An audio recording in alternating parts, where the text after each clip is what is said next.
Another concern that feels like first and foremost on a lot of people's minds is future readiness. Not only do we have these issues of students who aren't making the grade in terms of proficiency, but we're also hearing from employers that the kids that schools are sending them don't have the skills that they need in order to be ready for the job.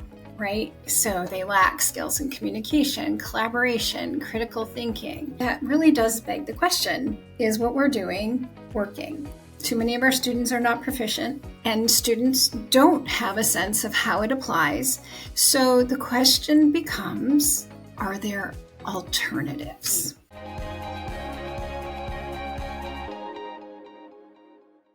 Hey everybody, I am Kim Yaris and I am here with my colleague Jennifer Chevalier, and we are back for another episode of Change Starts Here Research Conversations. So welcome to all of our listeners, and hello Jennifer.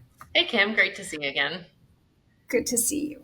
All right, so you know what? Today our episode is going to be about a type of silo that I am going to guess that most people have never heard of before, because it really is something I feel like has come as a result of the conversations we've been having off camera. And so it is something that we are calling curriculum silos. And listeners, we are going to work up to what those are. But before we get there, let me just ask you, Jennifer, can you describe your time as an elementary teacher? Like, what did curriculum look like? As in, how was it conceptualized and delivered to students? Well, mainly there were state standards, and then there's a list of acceptable curriculum that could be adopted. And so a review process took place in the district to adopt the curriculum that the teachers and the leaders of the district felt were best.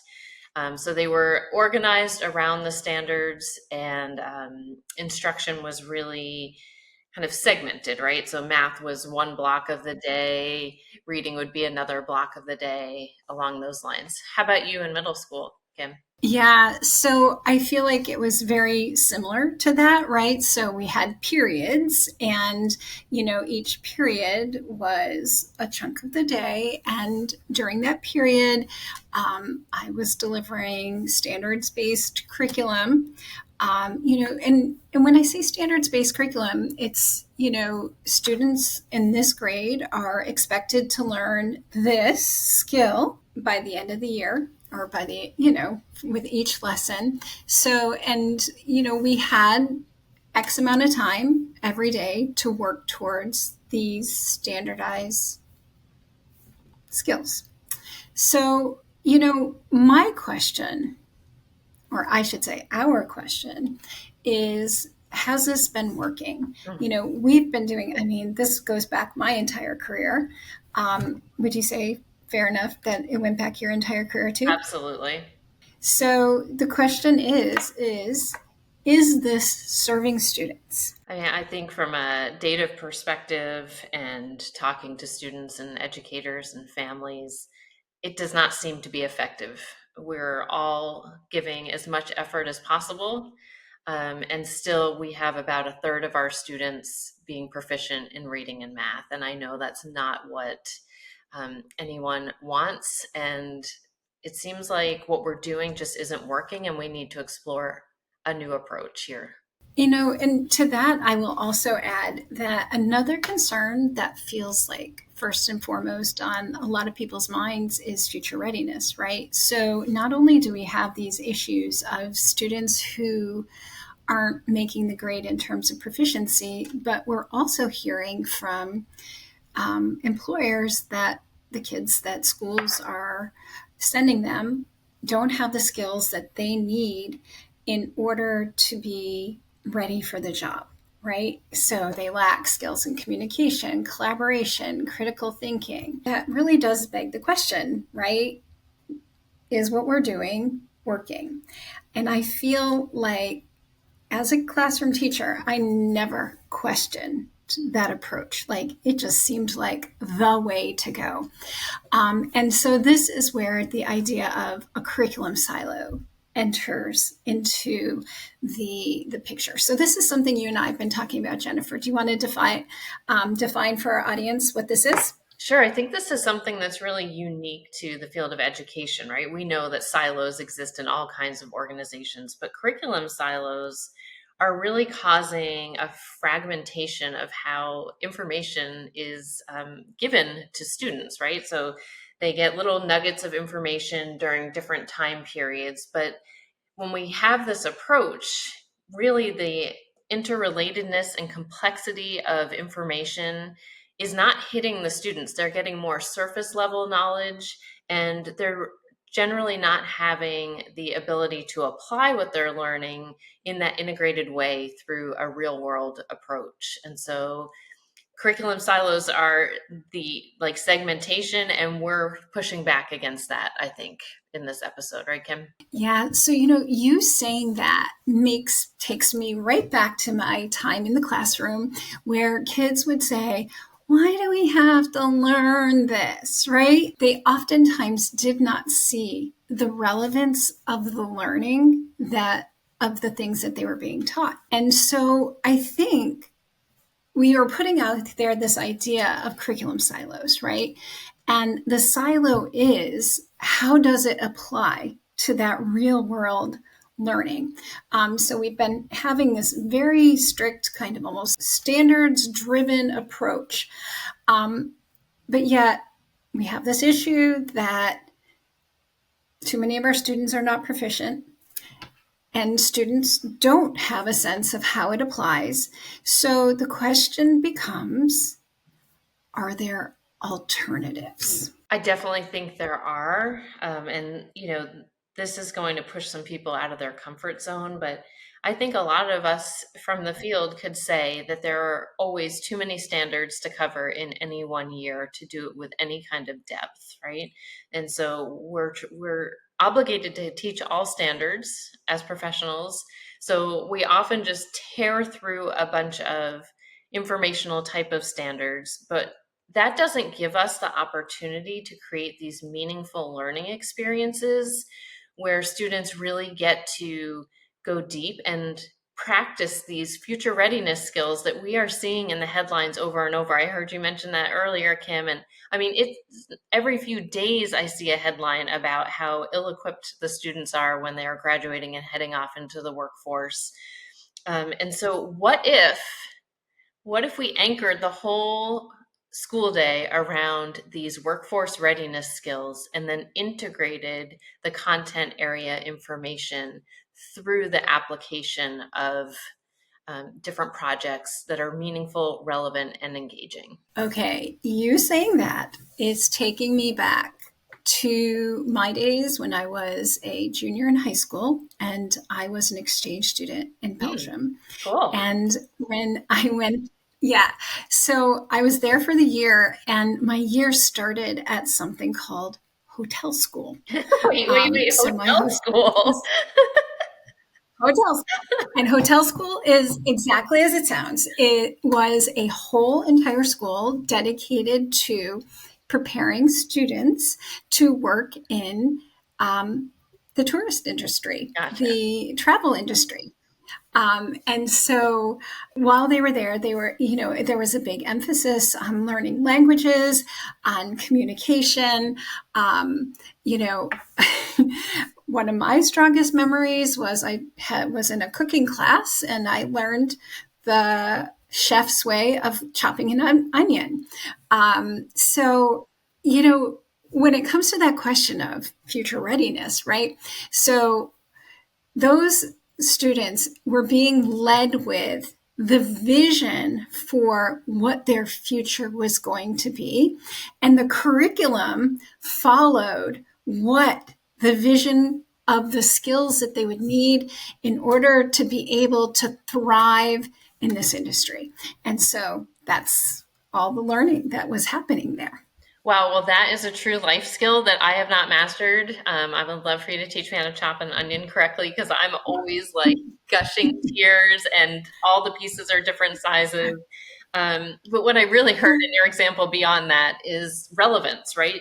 Students are showing an interest in something, and so the learning fits what they're interested in a real world way. They're able to apply the skills and knowledge that they're learning through meaningful activities and events. And I think that's what we're getting at here for sure.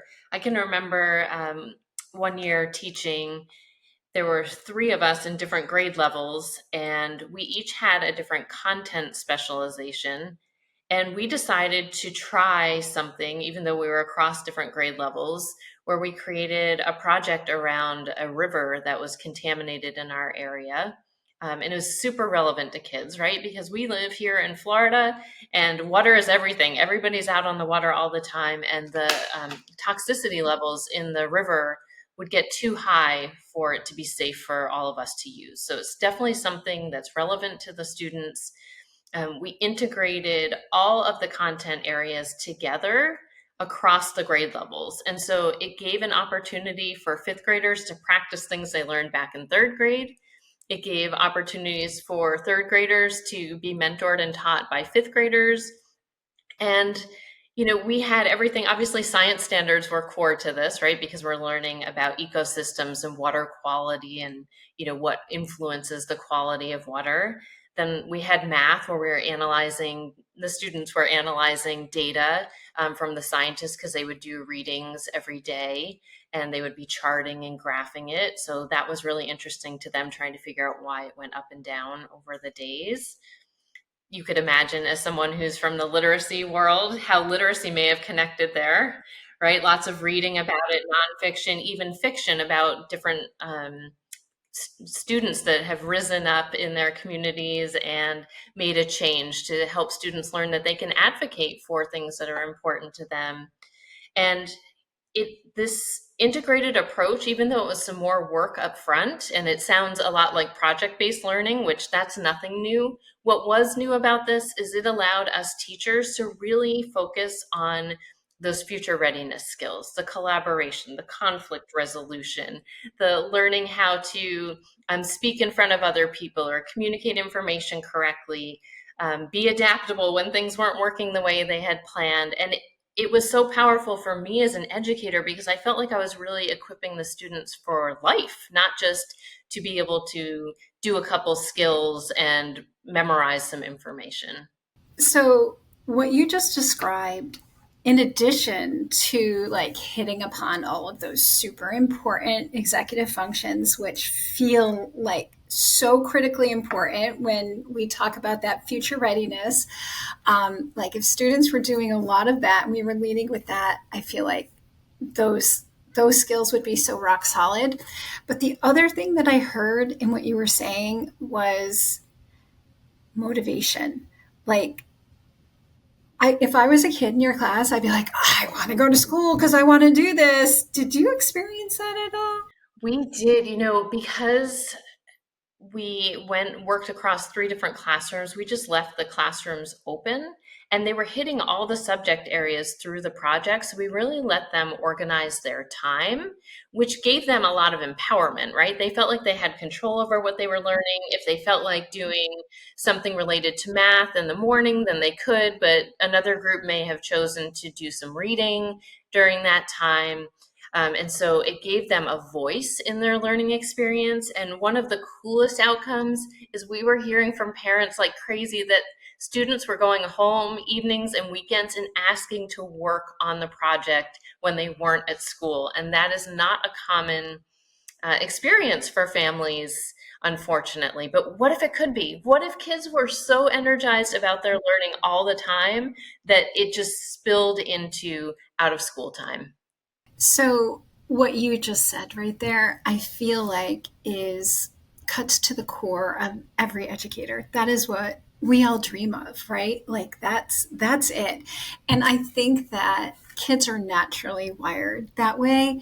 That is, or human beings are naturally wired that way. We're curious. We want to know about the world, so learning is fun. It feels like it doesn't always feel that way for kids, but yet it can be.